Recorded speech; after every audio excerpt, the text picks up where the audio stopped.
بسم الله الرحمن الرحيم. اللهم صل وسلم وبارك على رسول الله. ازيكم يا حبايبي، عاملين ايه؟ ايه رايكم في صينيه اللحمه والكوارع والفته والصينيه ملوك الجدعنه، وانا بقول عليها كده. يلا بينا نشوف عملناها ازاي. طبعا معايا هنا كوارع طبعا مغسوله ومتنضفه، دي كوارع بتاعه العيد احنا اللي منضفينها. بقى يا دوب بدفي شويه ميه كده، اكن انا هنضف فراخ بيضه. ما بحطش فيها أي اضافات ولا حاجه ولا ليمون ولا اي حاجه، بالسكينه وبحكها كده وباجي على النار اشفشفها عشان لو فيها حاجه ولا بتاع ما تبقى نضيفه. هي كده نضيفه وغسلينها ونضيفه. معايا هنا بصلتين متقطعين، قرن فلفل، فصين توم. انزلهم كده الاول وارش رشه فلفل اسود في قعر الحله. ماشي. نزلت فيها الكوارع طبعا. رشيت رشه فلفل اسود عليها. بعد كده هنزل لها تاخد تشويحه ورقتين لوري، ونزلت الطماطمية بعد ما اتشوحت تشويحة بسيطة كده. معلقة سكر برضو، السكر هيساعدها في التسوية. طبعا أنا كنت غليها لها مية، وما شوحتها نزلت المية عليه. أنا بسوي الكوارع على مرتين. ازاي يعني؟ مثلا لو هتعمليها هتاكليها الظهر أو في الغدا، اغليها غلوة بالليل، اعمليها كده واغليها وطفي عليها. واصبحي تاني يوم كده لما هتلاقيها تكون باردة ولعي عليها تاني. اتحداكي ساعة هتلاقيها مستوية ودايبة وجميلة كمان. هتاكليها مثلا من المغرب أو آخر النهار، تولعي الصبح وتسيبيها تهدى شوية عليها وترجعي تولعي عليها تاني. ده اللي أنا بعمله كده دلوقتي. ترجعي تولعي عليها تاني، حرفيا مش تاخد معاكي وقت في السوا. هي كده استوت معايا، يعني خدت حوالي ساعة على النار، وساعة أو ساعة ونص قبل كده. ما يعني ما خدتش وقت معايا اهي. وبعدين يعني كانت ما شاء الله الكرة انا كمان حايشة منها، يعني انا ما عملتهاش كلها. طبعا معانا هنا بقى ايه؟ اللحمة. بصلاية في قعر الحلة، شوية فلفل اسود وشوية فلفل اسود على وش اللحمة، مغسولة ونضيفة ومتصفية. بنزل اللحمة في الحلة كده واحدة واحدة، تاخد تشويحة يعني تغير اللون بتاعها كده. هبتدي اقلب فيها، كل ما هتاخد في اللون بتاعها هبتدي اقلب فيها. المهم ما يكونش فيها ايه، حمرا، ما تكونش حمرا لسه، عشان لما انزل عليها الطماطم ما تغمقش معايا، يعني ما تجيبش دم وتغمق معايا. لا، انا عايزاها زي ما هي كده، تاخد اللون وتقفل المسام بتاعتها مع البصلايه مع مع شويه الفلفل الاسود. هيخلوا ريحتها جميله. وطبعا ورقه لوري، انا ما بحطش بقى لا حبهان ولا الكلام ده كله، هو انا اخري ورقه لوري. ما بحبش البهارات تيجي على طعم الاكل. كان عندي طماطم فريش، ضربت كده طماطمتين. احنا بنحب الشوربة حمرا شوية عشان محدش يستغرب.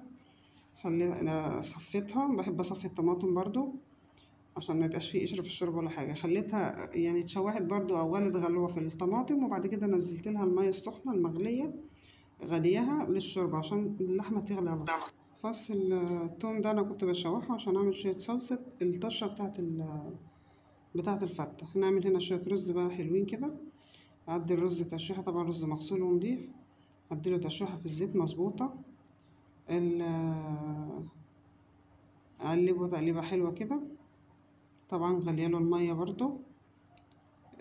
حطيت له الملح بتاعه وقلبته وغطيته.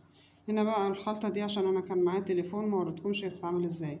مسكت بصلتين قطعتهم، دبلتهم كده في طاسة أو في صينية، وبعد كده نزلت عليهم طماطماية متقطعة برضو طرنشات وقرن فلفل، سبتهم دبلوا مع بعض وحطيتهم على وش الكوارع ودخلتها الفرن.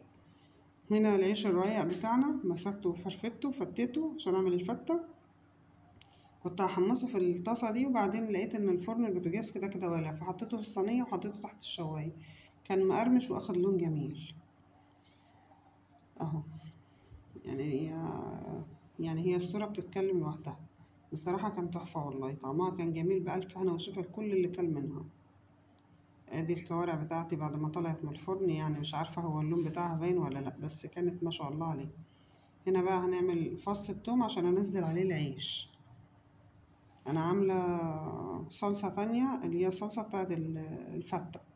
فص توم شوحته ونزلت عليه 3 4 معالق صلصة أو طماطم كده. العيش طبعا احنا محمصينه، يدوب التوم يبتدي يطلع ريحته وبروح منزله عليه العيش عشان كمان ما يتحرقش مني. تقلبتين كده وهروح حاطاله شوربة كوارع، شوربة من بتاعة الكوارع أنا صفيتها نضيفة ما فيهاش بقى يعني البصل والطماطم كل ده صفيته منها عشان شوية الفتة يبقوا رايقين معايا. يعني أنا لو انتوا يعني أنا لو مسحة الصوت كنت سمعتوا صوت الطشة بتاعة الشوربة وهي بتنزل على العيش. هنا بقى هنبتدي نغرف، فأنا وريتكم بقى يعني عرضتلكوا كل حاجة كده عشان يبقى كل حاجة باينة. الأول هننزل العيش في قلب الصينية، يعني عايزة الصينية كده صينية بتاعت ملوك الجدعنة كده حلوة كبيرة. هفرد بقى العيش الأول، حابين ترشوا شوية فلفل أسود كده تطعموا العيش ماشي، مش حابين هو كده كده مزج شوربة وتمام يعني. أنزل بقى الرز بتاعي، يعني أهم حاجة التشميع بتاعت الرز في الزيت بيخلي الرز معاكي مفرفر وهو جميل، مش معجن ولا حاجة ولا ني ولا حاجة، يعني كان ما شاء الله. طبعا سبت في نص الصينية كده مكان عشان أحط فيه الكوارع اهي. يعني الكوارع دي والله كانت دايبة، كانت جميلة والله ما شاء الله عليها. يعني أكلة بصراحة، أكلة من السنة للسنة مش هكدب عليكم، هي من السنة للسنة فلازم تتعمل بمزاج. ادي بقى الصلصة بتاعتنا، صلصة زي صلصة المكرونة عادية خالص، فص توم يتشوح وبنزل عليه الطماطم بس، مش بحط خل ولا حاجة عشان المعدة مش بتستحمل. انزل بقى الصلصة على وش الرز كده، يعني العيش تحت وبعد كده الرز وبعد كده الصلصة على الوش كده. طبعا فاضل معانا ايه؟ اللحمة. نطلع بقى، ما حبيتش هدخل اللحمة الفرن عشان اصل الخلطة بتاعت اللحمة هي نفسها الخلطة بتاعت الكوارع، فهحس ان الاتنين طعم واحد. لا انا حبيت كده اخليها مسلوقة كده بطعمها. لحمة العيد بالذات بتحب تبقى مسلوقة كده عشان ما ايه يعني هي بتحب تبقى كده. وادي صينية ملوك الجدعنة، طبعا رشة فلفل اسود بقى ايه يعلي الطعم معانا كمان. بأمانة كانت ريحتها جميلة، الصينية دي كانت مولعة كده، هي كده كانت سخنة، طبعا الفتة سخنة والشوربة سخنة واللحمة وكله كان سخن لسه يدوب طالع من الفرن. يعني أنا الصينية ما كنتش عارفة أرفعها أصلا عشان سخنة. هي دي صينية ملوك الجدعنة بتاعتنا، ايه رأيكم فيها؟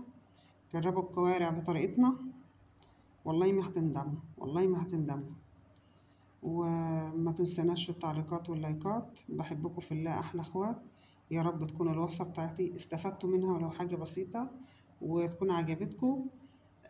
لو عجبتكم قولوا لي لايك حلو وقولوا لي تعليق حلو واضغطوا لايك. كل سنة وانتم طيبين.